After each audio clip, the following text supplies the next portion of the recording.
Now, Dragomir at the time was the coach, right? That's right. He was the men's national coach. Mm-hmm. So the rest of the setup up there was Dragomir Sharoslin was the men's national coach. Who was the women's national coach? At the time when I moved there, it was Lynn Jones. Lynn was the women's national coach. He was the women's national coach for quite a while still after I moved there. Right. Yep, so it was Dragomir. We had Bob Morris as our assistant for the men. Right. And, for me, that was a great setup. I mean, I loved having Dragomir and Bob together just because Dragomir was more of the inspire. He could really inspire people and inspire me to lift. The function of a head coach at that level is not to, that's not the guy that teaches you how to snatch and clean it. Yeah, exactly. You're already supposed to know that or you wouldn't be there, right? So, yeah, that's right. Like Abagiev has admitted to a friend of mine that he has no idea how to coach the snatch and the clean or how to teach a 14-year-old kid how to lift. Well, of course he doesn't. Why would he involve himself with those activities? Exactly. The head of the Bulgarian national team. By the time he gets a kid, they're supposed to know the lift, so he doesn't have any reason to do that. People just assume. Yeah. That's understandable. They just don't know anything about it. But so you basically handled by Dragomir most of the time. Mm-hmm. What did the training consist of? The training, it was pretty consistent. And so what we would really do is the Monday, Wednesday, Friday, the 2-a-days, we'd focus on strength in the mornings. So in the mornings we would be squatting, doing some power snatches, power cleans, maybe jerks off the blocks, presses, stuff like that. So it mainly consisted of strength work. Afternoons were the lifts and pulls. Mm-hmm. So that's pretty much how it was consistently. Like Monday afternoon would be snatches and heavy snatch pulls. Wednesday would be like clean jerks and heavy clean pulls. And then Friday we'd do both lifts. So we got both lifts in usually twice a week, full lifts, and then other days or in the mornings, and then all the other days that we train, we get more power type pieces of them or special versions of the things. Exactly. How much squatting did you guys do at the time? We back squatted usually Mondays and Fridays and front squatted on Wednesdays. And what did they want you to do? 5s or 10s or to be honest with you, I don't know because I did my own thing. How did you obtain the gravitas to do your own thing? Well, luckily, now there have been a lot of guys that have gone up to the OTC and taken their own program with them. And at the time, it was kind of a problem because they didn't have a lot of autonomy over the thing. But the guys that say, "Listen, this is the program that I came in here with. This is what's gotten me strong, and I'm going to keep doing this program. Mm-hmm. And if you guys don't like it, well, I don't know what to tell you, but this is what I'm going to do." And there have been other guys that went up there that were doing a fairly successful program that they carried in there that they were not permitted to do, right? Yeah. And then, but the reason I'm asking is it's been pretty much the common observation for the existence of the program that you get to the OTC and your total stops going up. I don't know if that happened to you, but for most weightlifting observers, what we see is that promising kid gets to the OTC, and over the next 5 years, total goes up 2 kilos or something like that. And I'm just kind of interested in this process. So they let you do your own squat deal. What were you doing? Well, when I went in there, I took everything else. I did everything else the way that Dragomir wanted me to do it. Mm-hmm. But the squats, he knew that I had the strongest legs around, and so I knew how to squat. And so what I would do is, on the squats, I would stick with 5s basically. I wouldn't go real heavy, but I would go, whatever I would go. Like there would be heavier days, but I would go up and do 3 or 4 sets of 5 on the back squat, and then I'd stick with triples on the front squat. That's what I did. What were they having everybody else do? Do you remember? Not really. I didn't really watch a lot of other people. Interaction. I had my own things. They would go heavy. I would see them. They would max out, several times before competitions. I'd see them. There were a lot of other guys that were really maxing out a lot. Probably 2 or 3 times before competitions, there would be really heavy squats going on. Because I remember, cheering people on the heavy squats and seeing them miss them and stuff like that. So there was definitely a lot of heavy squatting going on. Right. I started to kind of slack on my squats a little bit. Yeah. I thought, my legs are strong enough. I don't need to do it.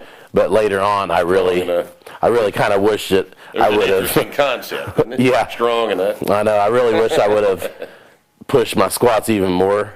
I mean, I never had problems coming out of the hole or anything ever, but still, the stronger I could have been if I could have stayed in that powerlifting strong. Yeah. Well, that's kind of one of the reasons we wanted you to come down. I want to talk to you about that a little bit more in terms of the approach that Olympic weightlifting in this country in particular is taken to strength training, because you and I have talked on the phone a couple of times about this for various projects and articles I've written and stuff. And one of the fascinating things I remember you telling me was that the guys that beat you in 2004 at Athens beat you because they were a lot stronger than you were. Now, this is an extremely important observation from a guy who's in a unique position to make that observation, because there haven't been a lot of American weightlifters that were capable of 1,008 back squat since Paul Anderson. Mm-hmm. And I mean, most people now are not. The way Olympic weightlifting is pursued in this country is this: it's like it's ballet or dance or something. It's it's all about the technique and everything. And we seem to forget that Niku Vlad front squatted 700 for a double, weighing 220. Mm. You saw Razazadeh front squat that 263 clean in 2004. And it looks like the YouTube video is available to anybody in the audience. They can go look this up. He racks the weight, stands up with what looks like 135 pounds on the bar. Yeah, it does. And it's 582 or whatever the hell it is. I mean, the man is strong. The man is strong. And when you're that strong, the weight is light. When the weight is light, it can be out of place a little bit. Mm-hmm. And you can wrestle with it, and the technique, in other words, bad technique is made up for by strength. One of Starr's observations is that David Rigert, the famous Russian 198 lifter, was not a particular exceptional technician on the platform, but the guy was so damn strong that it just made up for a lot of technical. So in the warm-up room of the 2004 Olympics, you saw a lot of strong guys. This is what prompted that remark to me on the phone. Tell me what you saw in there that would lead to this observation. Well, I mean, I saw Razazadeh, I saw a lot of these other guys that beat me, how easily they moved big weight. I mean, it was ridiculous. Seventh? Placed seventh, yeah, that's right. And so it was to me, it's just unbelievable how easy Razazadeh could clean. Like, he came in, put 230 on the bar. He worked up to 230 and power clean and jerked it.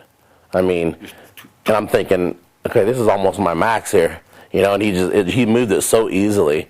And to me, I was just seeing how strong he was. And, he never went crazy heavy in the squats, but every squat he did looked very easy. He didn't need to. He was strong. He was strong. I mean, and at that point, when you're getting ready for competition. The warm-up room at the Olympics were not a back squat workout, so you didn't get to see how strong he was. No, I mean, I saw him about a week and a half before the competition when we were in the training hall. But still, he wasn't, squatting crazy heavy because you're tapering. Tapering at that point anyway. But everything just looked very easy. So everything led you to believe that he had been training the squat heavy. Oh, yeah. I don't think there's a doubt in my mind that he was training heavy. Who else? Who else impressed you in this way? I mean, I didn't see a lot of other guys in particular. I saw a lot of the other guys in weight classes, not necessarily in mine, right, but guys that were, good in other weight classes, saw them training and just really noticed how strong they were.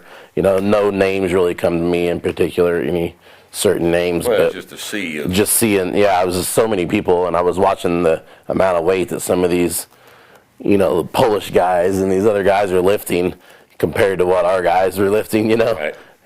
Just well, this has been an interest of mine for quite some time. I see Olympic weightlifting coaches around the United States in an active attempt to, I don't know about discouraging strength development, but they certainly don't build it into the program. For instance, how long has it been at the Olympic Training Center since anybody was asked to deadlift heavy up there? Well, I don't remember a lot of heavy deadlifts. Right. No. Now, you're aware of the fact that Kendrick Ferris, at 85 kilos, is a 300-kilo deadlifter. Not bad. The kid's pulling 660. Kyle and I have talked about this several times. Yeah. Kyle has his guys pull heavy weights on Okay. because it makes a 400-pound clean and jerk inconsequential in terms of the pull-off. Yeah. Why do you think there is this lack of understanding, especially seeing what you saw, the evidence of the fact that these guys are god-awful strong? Yeah. And strength has been an emphasis in their training.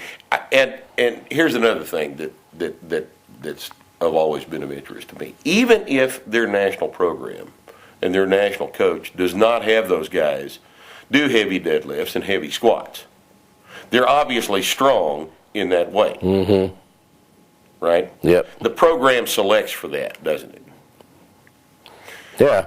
I mean, what you saw, you saw. I saw it. And strength, obviously, has a lot to do with lifting heavy weights at that level. It almost sounds stupid to say that, really. Yeah.